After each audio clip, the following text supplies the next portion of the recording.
कि 22 तारीख को न्यू जनरेशन टैक्स लागू हो गया पूरे देश में, जिसको हम जीएसटी के नाम से जानते हैं 0.2।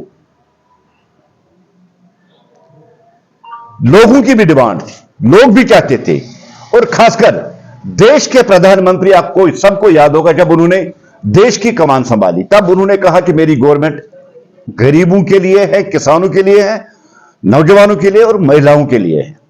और जो ये टैक्स में अब तक 4 स्लैब्स होती थी, 5% होता था, 12% होता था, 18% होता था और 28% होता था।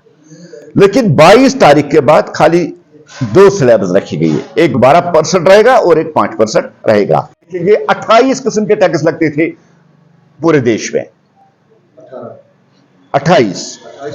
18।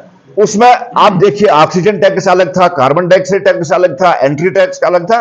इन सबको एक साथ करके पहले जीएसटी लगा दिए गए और अब उस जीएसटी में काम करके, स्लैब्स कम करके, एक ही tax, one nation one tax, जिस तरह से भारतीय जनता पार्टी का नारा हमेशा रहा है, वन नेशन वन टैक्स, और जीएसटी को इसको लागू करके अब इसमें भी जो कमी की गई है, इससे एक आम जो आदमी है जिसमें खरीदने की सकत नहीं थी, वो भी अब खरीदा सकता था। हम टोटल मिलाकर हम कह सकते हैं ये एक इनकलाबी कदम है। हमें इस बात को लोगों तक पहुंचाना चाहिए और हम देश के प्रधानमंत्री आदरणीय नरेंद्र मोदी जी का शुक्रिया अदा करते हैं, जिन्होंने लोगों की इच्छा, लोगों की जो चाहत थी, और जिस तरह से देश को उन्होंने दुनिया की चौथी बड़ी अर्थव्यवस्था बनाया, जिस तरह से इकोनॉमी को उन्होंने बूस्ट कर दिया, जीडीपी हमारी आज 6.7 है, देश आगे तरक्की कर रहा है और देश आत्मनिर्भर भारत बनने की कगार पे है। और आज भारत दुनिया की एक मजबूत तरीन इकोनॉमी है। हम इसके लिए देश के प्रधानमंत्री का शुक्रिया करते हैं और जो उनका सपना है आत्मनिर्भर भारत वो भी अचीव करेगा और भारत एक दिन विश्व गुरु बनेगा।